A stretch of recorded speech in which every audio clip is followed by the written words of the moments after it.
পয়গম্বর বলেন আল কোরআন শাফিউন মুশাফফাউন ওয়া মাহিলুন মুসাদ্দাকুন মান জালাহু আমামাহু কাদাহু ইলাল জান্নাহ ওয়া মা জালাহু খালফা যহরিহি সাকাতাহু ইলান নার। পয়গম্বর বলেন কিয়ামতের ময়দানে কুরআন সুপারিশ করবে, আল কুরআন শাফিউন মুশাফফাউন, আর কুরআনের সুপারিশ রব্বে কারীম কবুল করবেন। আমাহিলুন মুসাদ্দাকুন, কুরআন আল্লাহ তাআলার সাথে কথা বলবে, তর্ক করবে, তার তর্ক বিতর্ককে আল্লাহ তাআলা গ্রহণ করবেন। পয়গম্বর বলেন যে ব্যক্তি মান জালাহু কাদাহু মান জালাহু আমামাহু কাদাহু ইলাল জান্নাহ, যে ব্যক্তি কোরআনকে পড়বে, কোরআনকে মানবে, কোরআনকে সামনে রাখবে, তো কোরআন ওই ব্যক্তিকে জান্নাতের দিকে টেনে নিবে। বলেন সুবহানাল্লাহ। ওয়া মান জালাহু খালফা যহরিহি সাকাতাহু ইলান নার, যে ব্যক্তি কোরআন পড়বে না, কোরআন মানবে না, কোরআন অনুযায়ী জিন্দেগি চালাবে না, সাকাতাহু ইলান নার, কোরআন তাকে জাহান্নামে নিক্ষেপ করবে। এই জন্য কোরআনকে মহব্বত করলে আল্লাহ তাআলার কাছে দামি হওয়া যায়। কোরআন পড়লে আল্লাহ তাআলার কাছে দামি হওয়া যায়। কোরআন যারা পড়ে, যারা মানে, পয়গম্বর বলেন এদের মাথা পিতাকে আরশের নিচে আল্লাহ তাআলা ছায়া দিবেন। সুবহানাল্লাহ।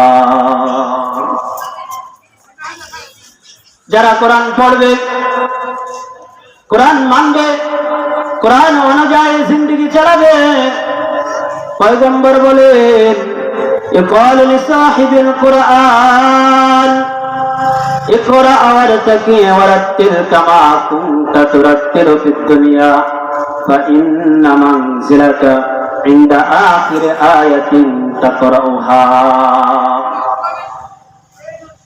যে ব্যক্তি কোরআন পড়বে, কোরআন মানবে, পয়গম্বর বলেন আল্লাহ তাআলা ওই কোরআন হাফেজকে বলবে, আয় হাফেজ কোরআন, দুনিয়াতে যেভাবে তুমি তারতিলের সঙ্গে সুন্দর কণ্ঠে কোরআন তেলাওয়াত করতে, আয় বান্দা তুমি ওইভাবে কোরআন তেলাওয়াত করো। তোমার কোরআন তেলাওয়াত যেখানে শেষ হবে, তোমার সেখানে জান্নাতের স্থান হবে। বান্দা কোরআন তেলাওয়াত শুরু করবে, আর যখন বলবে মিনাল জিন্নাতি ওয়ান নাস, জান্নাতের মর্যাদা আল্লাহ তাআলা বান্দাকে শিখাই দিবে। সুবহানাল্লাহ।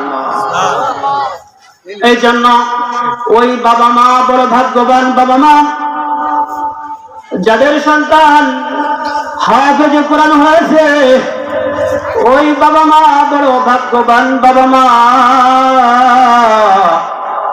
যাদের সন্তান আলেম হয়েছে, কারি হয়েছে, ওই বাবা মা বড় ভাগ্যবান বাবা মা। ওই বাবা মা বড় ভাগ্যবান বাবা মা। চার প্রকার সন্তান যাদের আছে, ওই বাবা মা বড় ভাগ্যবান। এক নম্বর প্রকার, যে বাবার সন্তান হাফেজ হয়েছে, আলেম হয়েছে, কেমন ভাগ্যবান বাবা। দেখেন আমাদের যাদের সন্তান হাফেজ হয় নাই, আলেম হয় নাই, মারা যাওয়ার পরই অন্য হুজুর দেয়া জানাজা পড়াইতে হয়, ঠিক কিনা?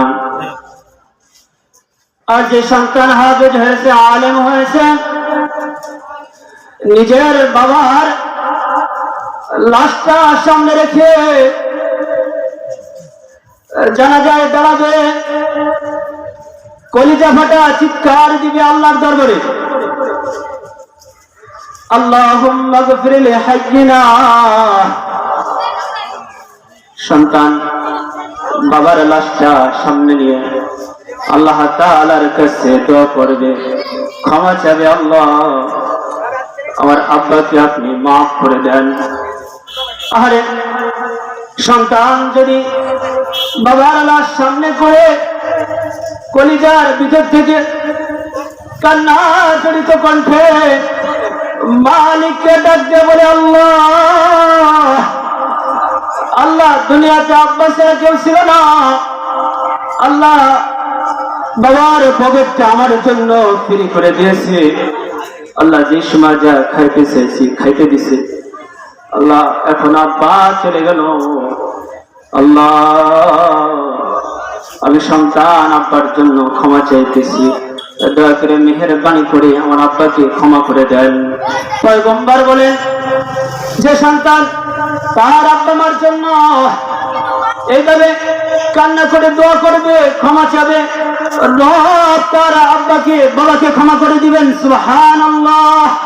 যেই সন্তান, যে আলেম সন্তান, হাফেজ সন্তান নিজের মাকে সামনে রেখে দোয়া করবি যে আল্লাহ আমার মাকে আপনি মাফ করে দেন, ওই যে ভিতর থেকে একটা কান্না আসবে, ওই যে ভিতর থেকে একটা কান্না আসবে, চিৎকার আসবে, কারণ মা যার চলে যায় সে জানে মা চলে যাওয়ার ব্যথা, ওই ব্যথা নিয়ে মালিকের দরবারে দোয়া করবি, আল্লাহ আপনার পরে দুনিয়াতে আপন বলতে আমার মা ছাড়া কেউ ছিল না, আল্লাহ আমার মা এখন দুনিয়া থেকে আপনার ডাকে চলে গেল, রব্বে করিম আল্লাহ আমি সন্তান আমার মায়ের জন্য ক্ষমা চাইতেছি, আমার মাকে আপনি ক্ষমা করে দেন।